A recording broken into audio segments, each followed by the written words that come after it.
Welcome back. We're talking about agriculture. and I was going to say that for me, the last Minister of Agriculture that really stood out for me was Audu Ogbe.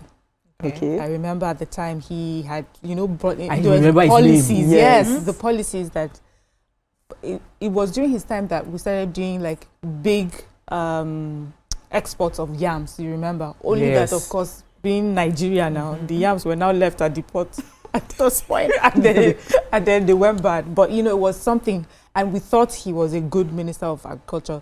I think that was also when we had all the conversations about Ruga or no Ruga and things like that. But it was a ministry at that time that conversations were happening.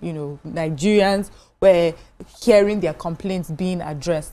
And you're so right. As of today, the Minister for Agriculture cannot work without the Defense Minister. Yeah. They have to work hand in hand. I took a story today and was just giving us a breakdown from 2023 to 2025 this year. We've lost hundreds of farmers, people who are just doing their jobs, going to farm to farm, to feed their family and to feed the nation. And they just go like that. And every day we tell them sorry, we move on, while bandits are coming in and out, rampaging and doing all sorts of things. So definitely, food security is threatened because of what we're going as a country. So the Minister of Defense really needs to step up. I know a lot of people say it's only one minister, we have commissioners, but especially concerning security, it's at that level that we'll see any policies as well as implementation of those policies carried out.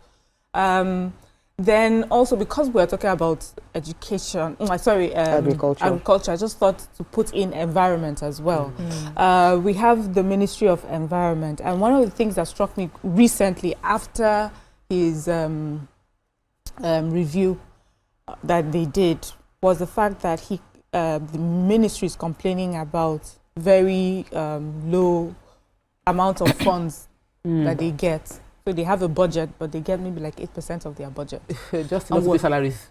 So, and we're talking about a ministry that has pushed a lot of policies, forward. They're looking at better waste disposal. There are a few things. There's something I really wanted to talk about. They're pushing for this is the Ogoni cleanup. Remember the long... the cleanup of that but the government is supposed to do counterpart funding that so those are the things I feel they are really important projects. We're talking about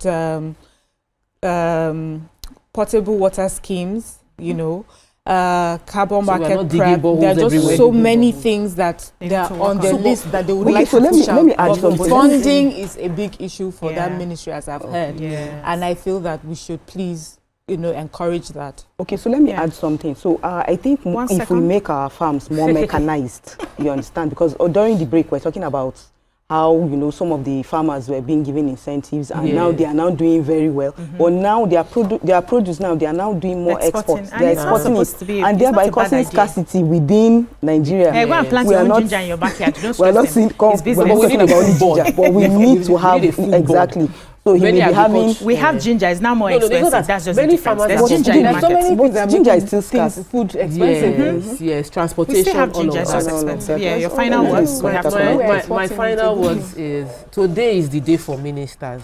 Maybe tomorrow or next tomorrow we'll deal with governors. But all our ministers, your good intention, though we cannot see it, we appreciate that you have good intention, but we need you to follow up the good intention with extreme action. Like we need action ministers, people who are agile.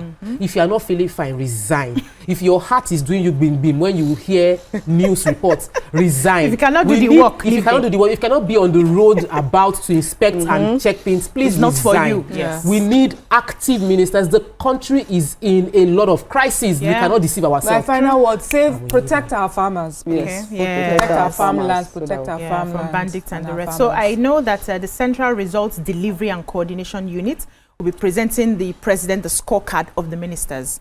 What we have tried to do is to check them metric by metric, but I don't know the metrics they're going to use to present to the government, and I don't know what is going to happen. How they have implemented it here. So, and I don't know what the president will be doing for ministers who have not performed. I know that we have just 2 years before the 2027 elections. Last year, they sent them off now. Yes, but we have about 2 years. I don't know the angle or the direction the president will be going.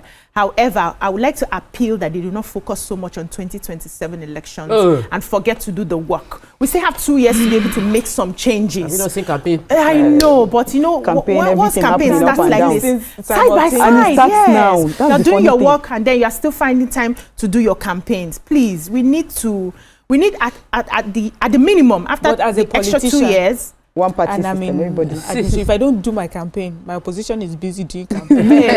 So who will not do the work that you're supposed to do for the exactly, and it's the work that will end you the votes. So unfair. Anyway. But thank you so much, ladies, for your beautiful contributions. That's all we can take on today's show. We'll see you again tomorrow. Do enjoy the rest of your day. Bye-bye now.